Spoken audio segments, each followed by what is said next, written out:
Thank you, Mr. Chairman, and I thank the witnesses for being here today. Welcome our colleague, former Congressman Rokita, now Attorney General.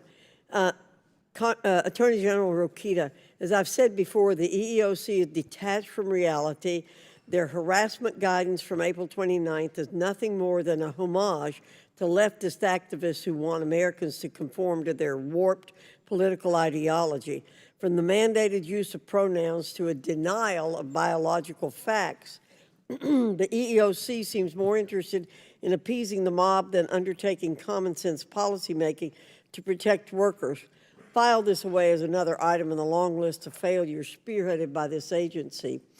The EEOC's guidance from April 29th states that harassment covered by Title VII of the Civil Rights Act includes, quote, repeated and intentional use of a name or pronoun inconsistent with the individual's known gender identity, misgendering, end quote, and, quote, the denial of access to a bathroom or other sex-segregated facility consistent with the individual's gender identity, end quote.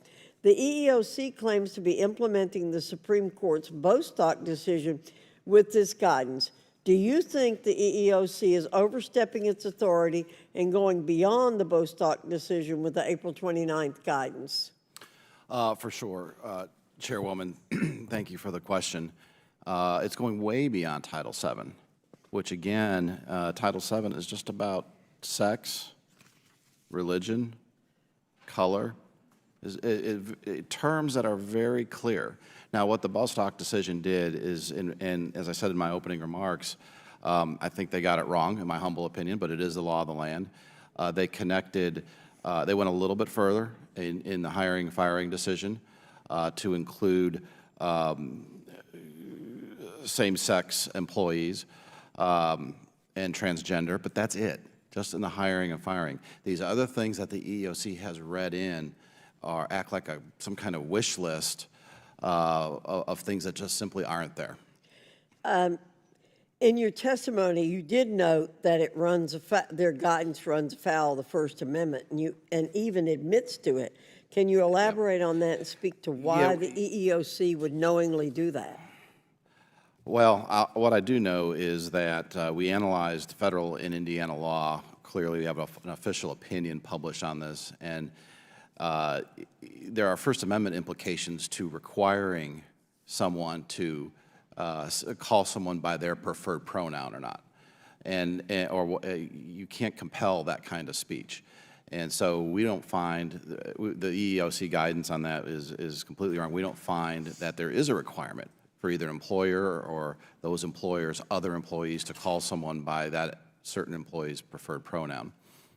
So would you agree that the EEOC should address your concerns with this harassment guidance that you've raised? Well, I associate myself with the testimony that was giving a little bit earlier, that these wrong-headed guidance, which really don't have the force and effect of law, their interpretations, really need to be rescinded.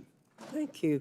Ms. Stettman, can you speak to how the EEOC believes it has the authority to go beyond the Supreme Court's Bostock decision with the April 29th harassment guidance? Yeah, I mean, I think the Attorney General really intimated the reason there. I mean, there is a long-standing now problem with agencies putting out guidance, not even going through the APA rulemaking process, right, which is itself a kind of replacement for democracy and constitutional governance, going beyond even those APA standards that at least require notice and comment, have all kinds of safeguards on it, to just issuing a memo, issuing a guidance and saying, hey, this is how we're going to interpret the law. It may be very, very different from how courts have interpreted the law in the case of Bostock.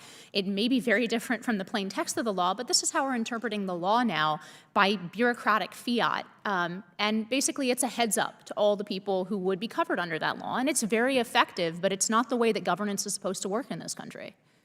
Thank you. In your testimony, you suggest that harassment should be defined objectively, such as the standard in Davis versus Moore County Board of Education. How would that differ from the EEOC's overreaching new harassment guidance?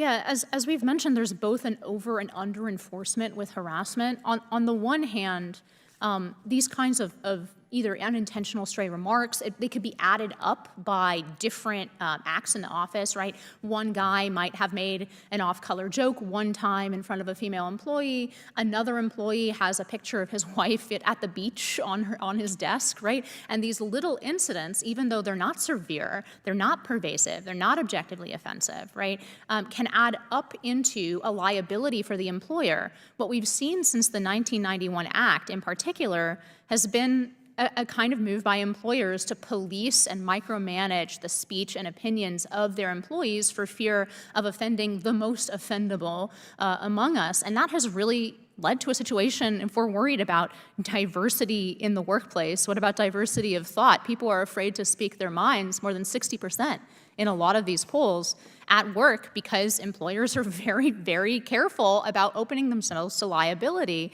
in that way. And then on the flip side, as I said, Thank you, Ms. Stepman. We're out of time. I appreciate it. Sorry, Mr. Chairman. No,